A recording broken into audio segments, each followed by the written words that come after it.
5. Increasing life. You must get rid of the last vestige of the old idea that there is a deity whose will it is that you should be poor, or whose purposes may be served by keeping you in poverty. The intelligent substance which is all, and in all, and which lives in all, and lives in you, is a consciously living substance. Being a consciously living substance, it must have the nature and inherent desire of every living intelligence for increase of life.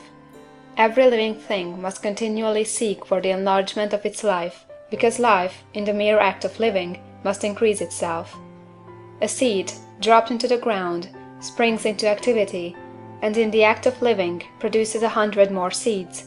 Life, by living, multiplies itself. It is forever becoming more. It must do so if it continues to be at all. Intelligence is under the same necessity for continuous increase. Every thought we think makes it necessary for us to think another thought.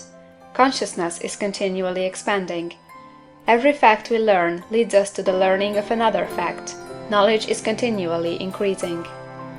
Every talent we cultivate brings to the mind the desire to cultivate another talent. We are subject to the urge of life, seeking expression, which ever drives us on to know more, to do more, and to be more. In order to know more, do more, and be more, we must have more. We must have things to use, for we learn, and do, and become, only by using things. We must get rich, so that we can live more. The desire for riches is simply the capacity for larger life seeking fulfillment. Every desire is the effort of an unexpressed possibility to come into action. It is power seeking to manifest which causes desire. That which makes you want more money is the same as that which makes the plant grow. It is life, seeking fuller expression. The one living substance must be subject to this inherent law of all life. It is permeated with the desire to live more. That is why it is under the necessity of creating things. The one substance desires to live more in you, hence it wants you to have all the things you can use. It is the desire of God that you should get rich. He wants you to get rich, because he can express himself better through you if you have plenty of things to use in giving him expression. He can live more in you if you have unlimited command of the means of life. The universe desires you to have everything you want to have. Nature is friendly to your plans. Everything is naturally for you. Make up your mind that this is true. It is essential, however, that your purpose should harmonize with the purpose that is in all. You must want real life, not mere pleasure of sensual gratification.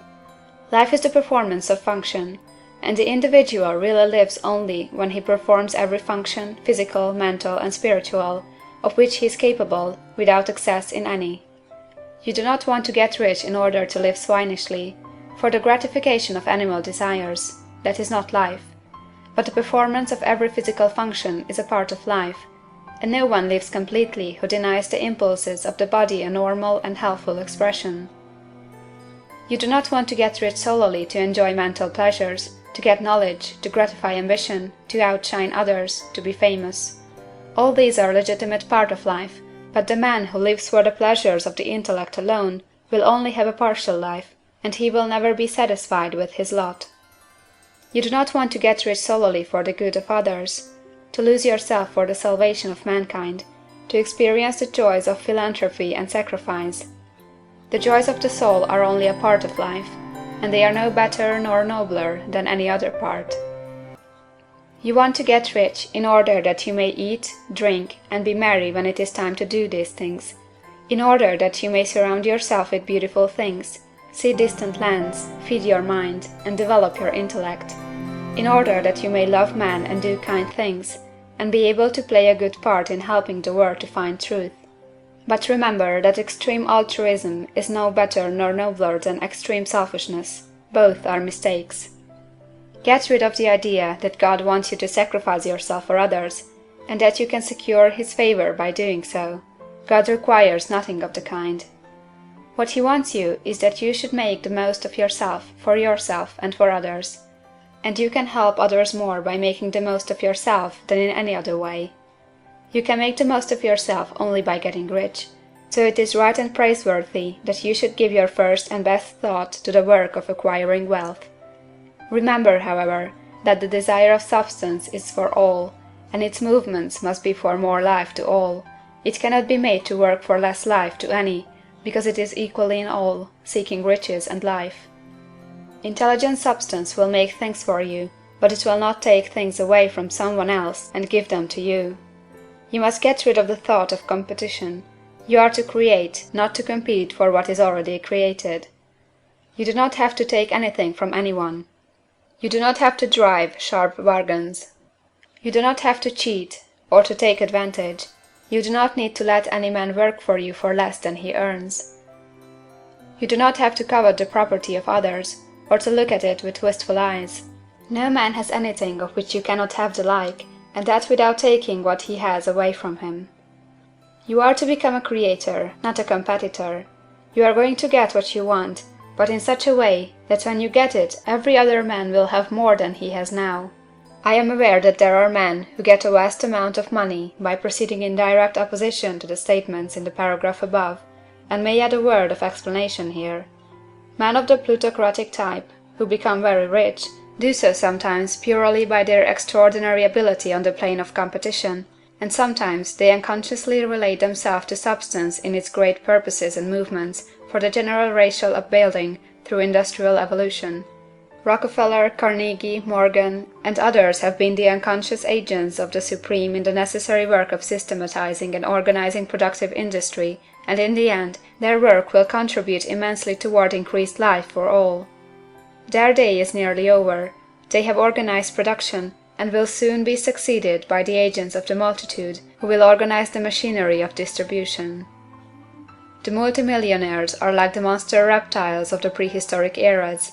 They play a necessary part in the evolutionary process, but the same power which produced them will dispose of them. And it is well to bear in mind that they have never been really rich. A record of the private lives of most of this class will show that they have really been the most abject and wretched of the poor. Riches secured on the competitive plane are never satisfactory and permanent. They are yours today and another's tomorrow. Remember, if you are to become rich in a scientific and certain way, you must rise entirely out of the competitive thought. You must never think for a moment that the supply is limited. Just as soon as you begin to think that all the money is being cornered and controlled by bankers and others, and that you must exert yourself to get laws passed to stop this process and so on, in that moment you drop into the competitive mind, and your power to cause creation is gone for the time being, and what is worse, you will probably arrest the creative movements you have already instituted.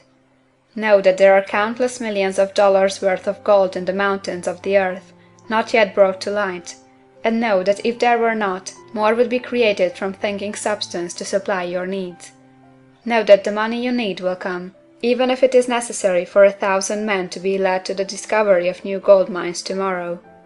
Never look at the visible supply, look always at the limitless riches in formless substance, and know that they are coming to you as fast as you can receive and use them. Nobody, by cornering the visible supply, can prevent you from getting what is yours. So never allow yourself to think for an instant that all the best building spots will be taken before you get ready to build your house, unless you hurry. Never worry about the trusts and combines, and get anxious for fear they will soon come to own the whole earth. Never get afraid that you will lose what you want because some other person beats you to it. That cannot possibly happen. You are not seeking anything that is possessed by anybody else. You are causing what you want to be created from formless substance, and the supply is without limits. Stick to the formulated statement.